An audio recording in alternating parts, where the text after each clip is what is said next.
Assalamualaikum warahmatullahi wabarakatuh. Yang terhormat Bapak Vicky selaku dosen pengampu mata kuliah Sistem Informasi Akuntansi kelas C. Jadi kami dari kelompok E akan mempresentasikan The Human Resource Management and Payroll Cycle. Sebelum lanjut ke materi, izinkan kelompok kami untuk memperkenalkan diri terlebih dahulu. Perkenalkan, nama saya Irma Srianingrum, NPM akhir 102. Selanjutnya ada Meza Rora Macayani dengan NPM akhir 104. Kemudian Varial Mauli Atmaja dengan NPM 089. Kemudian Saada Tutaroini dengan NPM 100. Dan yang terakhir yaitu Zidan Ardiansyah dengan NPM akhir 026.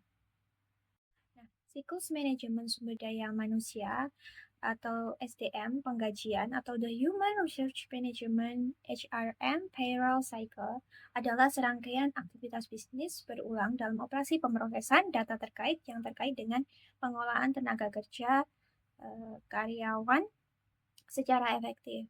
Nah, tugas yang lebih penting meliputi yang pertama perekrutan dan perekrutan karyawan baru, kedua pelatihan, ketiga penugasan pekerjaan, keempat kompensasi atau penggajian, yang kelima evaluasi kinerja, yang keenam pemberhentian karyawan karena pemutusan hubungan kerja sukarela atau tidak sukarela. Nah, tugas pertama dan keenam dilakukan hanya sekali untuk setiap karyawan, sedangkan tugas kedua hingga 5 dilakukan berulang kali selama karyawan bekerja untuk perusahaan. Nah, sebagian besar perusahaan keenam aktivitas ini dibagi antara dua sistem terpisah, yaitu kemudian tugas keempat memberi kompensasi kepada karyawan adalah fungsi utama sistem penggajian.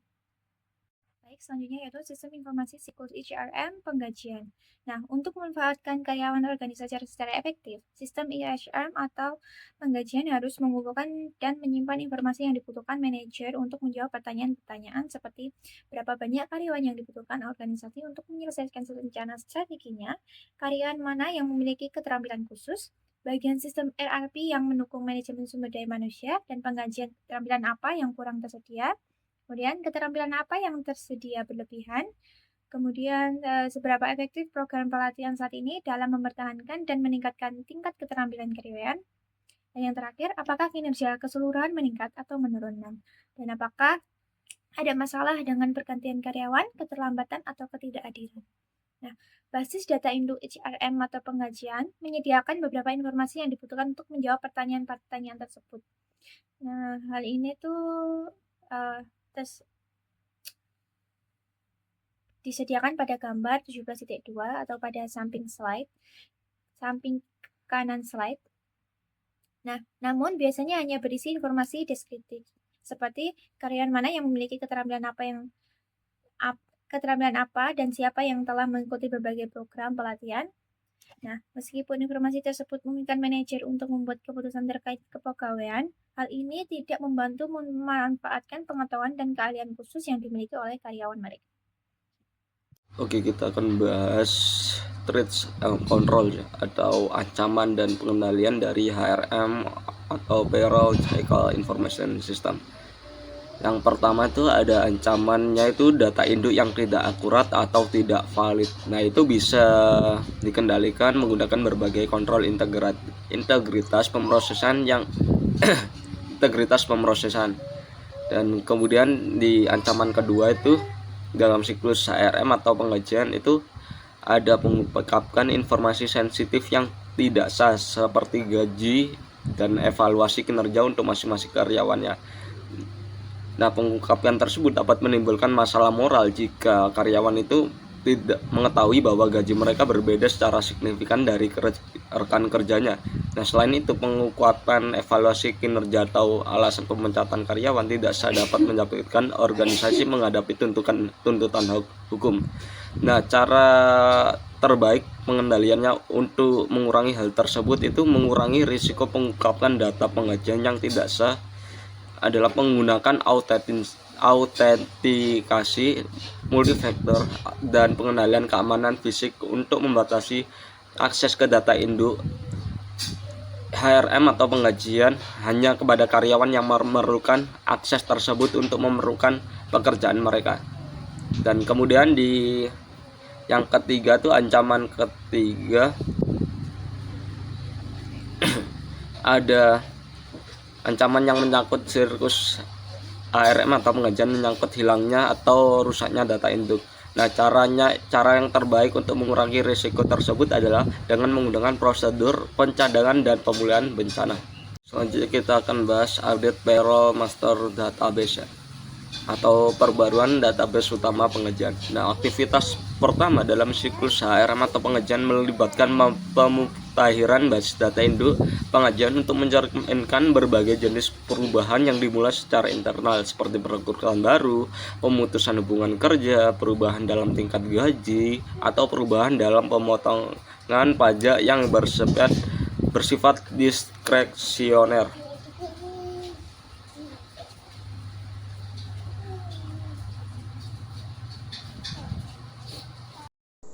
Baik, perkenalkan nama saya Mezura Rama Cahyani dengan NPM ID 104. Sini saya akan menjelaskan mengenai validate time and attendance data atau validasi data waktu dan kehadiran.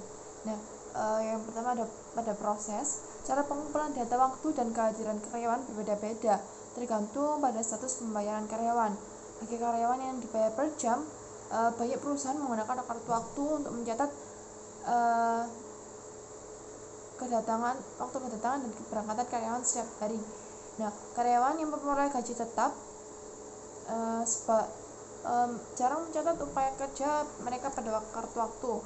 Sebaliknya, supervisor mereka secara informal memantau kehadiran mereka di tempat kerja. Nah, pada perusahaan manufaktur juga menggunakan kartu waktu kerja untuk mencatat data terperinci tentang bagaimana karyawan menggunakan waktu mereka. Data waktu kerja digunakan untuk mengalokasikan biaya tenaga kerja di antara berbagai departemen pusat biaya dan pekerjaan produksi profesional dalam organisasi layanan seperti firma akuntansi, hukum, dan konsultasi juga melacak waktu yang mereka habiskan untuk melakukan berbagai tugas untuk klien yang mana mencatat data tersebut pada lembar waktu. Nah, staf penjualan sering dibayar baik berdasarkan komisi langsung atau berdasarkan gaji plus komisi. Nah, ini mengharuskan staf untuk mencatat dengan cermat jumlah penjualan mereka. Selain itu, beberapa staf penjualan dibayar bonus karena melampaui target. Selain itu, pengguna insentif, komisi, dan bonus memerlukan keterkaitan sistem pengajian dan sistem informasi penjualan serta siklus lainnya untuk mengumpulkan data yang digunakan untuk menghitung bonus. Selain itu, skema bonus atau insentif harus dirancang dengan baik dengan tujuan yang realistis dan dapat dicapai serta dapat diukur secara objektif. Lalu ada threats and control. Nah, ancaman utama terhadap aktivitas pengajian ini adalah data waktu yang kehadiran yang tidak akurat. Nah, ketidakakuratan dalam catatan waktu dan kehadiran dapat mengakibatkan peningkatan biaya tenaga kerja dan laporan biaya tenaga kerja yang keliru. Selain itu, ketidakakuratan dapat merusak moral karyawan atau mengakibatkan pembayaran untuk layanan kerja yang tidak diberikan. Otomatisasi data sumber pada kontrol 8.1 dapat mengurangi resiko kesalahan yang tidak disengaja dalam pengumpulan data waktu dan kehadiran. Lalu IT juga dapat mengurangi risiko ketidakakuratan yang disengaja dalam data waktu dan kehadiran. Misalnya, beberapa perusahaan manufaktur sekarang menggunakan teknik autentikasi biometrik pada kontrol 8.2. Nah, pemisahan tugas pada pengendalian 8.3 ini juga penting. Data kartu waktu yang digunakan untuk menghitung pengajian harus disesuaikan dengan data tiket waktu kerja yang digunakan untuk tujuan biaya dan manajerial oleh seseorang yang tidak terlibat dalam pembuatan data tersebut. Selain itu, mewajibkan pengawas departemen untuk meninjau dan menyetujui kartu waktu dan tiket jam kerja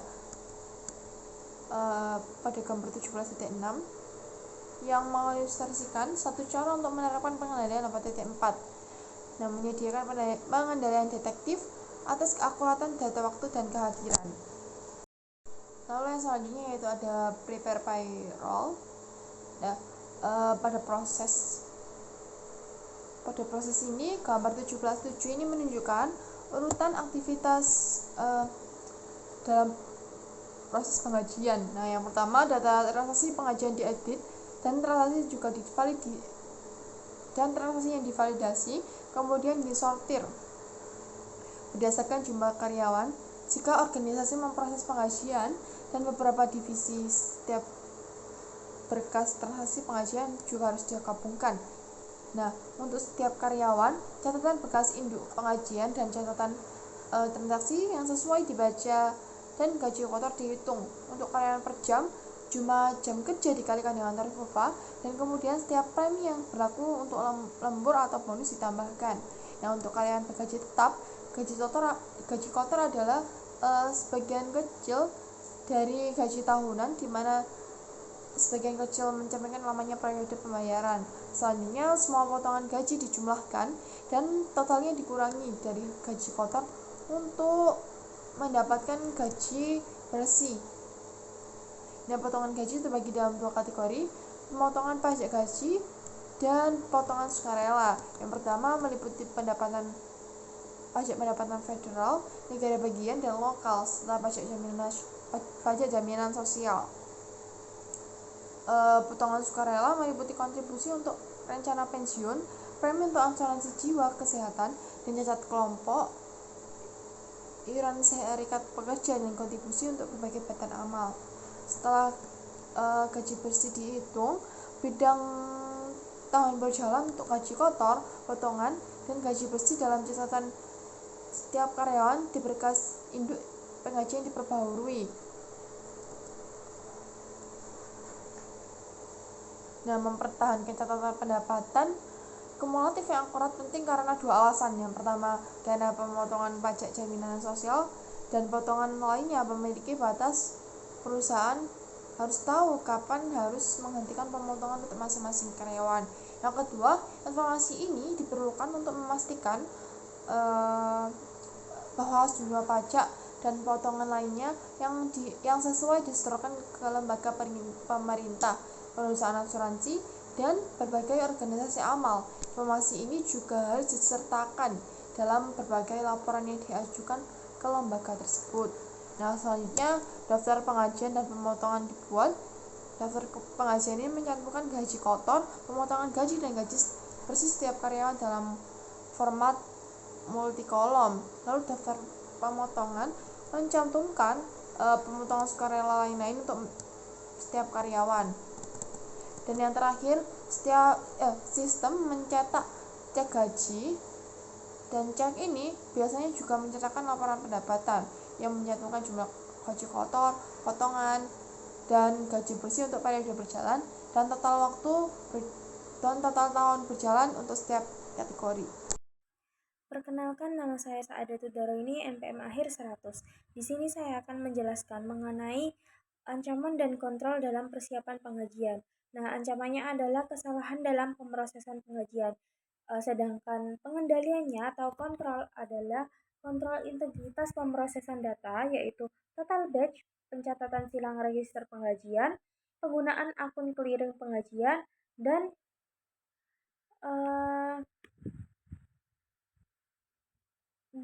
cek atau cek saldo 0. Selanjutnya ada tinjauan pengawasan atas daftar pengajian dan laporan lainnya.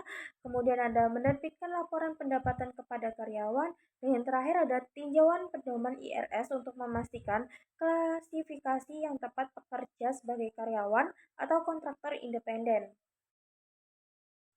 Selanjutnya ada disburse payroll atau pembayaran gaji. Untuk prosesnya, yaitu akun hutang meninjau dan menyetujui daftar gaji setelah gaji disiapkan. Untuk voucher pencairan kemudian dibuat untuk mentransfer dana dari akun penggajian perusahaan ke akun penggajian. Kasir menyiapkan cek atau melakukan transfer dana elektronik untuk menyetorkan dana ke dalam akun gaji. Setoran dana efisien mengurangi biaya pemrosesan gaji. File setoran gaji dibuat untuk setiap akun yang berisi detail karyawan dan jumlah gaji bersih yang dikirim secara elektronik ke bank untuk transfer dana. Ini menghilangkan kebutuhan untuk cek gaji individual. Komputer mendorong setoran langsung untuk menghemat biaya pembelian dan distribusi cek. Karyawan tanpa rekening bank dapat menerima pembayaran melalui kartu debit gaji yang dapat digunakan untuk pembelian dan penarikan tunai ATM. Selanjutnya ada ancaman dan kontrol. Untuk ancamannya adalah pencurian atau penyaluran cek gaji secara curang. Untuk pengendaliannya, bisa melakukan pembatasan akses fisik terhadap cek cek payroll kosong dan mesin tanda tangan cek. Kemudian pembatasan ke akses ke sistem EFT, pemberian nama awal dan perhitungan berkala sesuai cek gaji dan peninjauan semua setoran langsung EFT transaksi. Selanjutnya ada memerlukan dokumentasi pendukung yang tepat untuk semua gaji. Penggunaan rekening giro terpisah untuk penggajian yang sebelumnya disebut sebagai dana impres. Selanjutnya ada pemisahan tanggal, yaitu mencakup distribusi cek hutang usaha dari penjumlahan atau penjumlahan rekonsiliasi independen dari akun cek penggajian. Selanjutnya pembatasan akses ke database induk penggajian. Kemudian ada verifikasi identitas semua karyawan yang menerima gaji. Dan yang terakhir ada menyetorkan kembali gaji yang tidak diklaim dan menyelidiki penyebabnya. Perkenalkan, saya Fari Maulia Atmaja dengan NPM Akhir 89. Selanjutnya, calculate and disburse employer paid benefits, tax, and voluntary employee deductions atau hitung dan salurkan manfaat yang dibayar oleh pemberi kerja, pajak, dan potongan sukarela karyawan. Prosesnya yang pertama yaitu pemberi kerja wajib membayar pajak jaminan sosial dengan menyumbangkan persentase untuk asuransi pengangguran dan memastikan setoran tepat waktu dari potongan gaji, termasuk perintah pengadilan.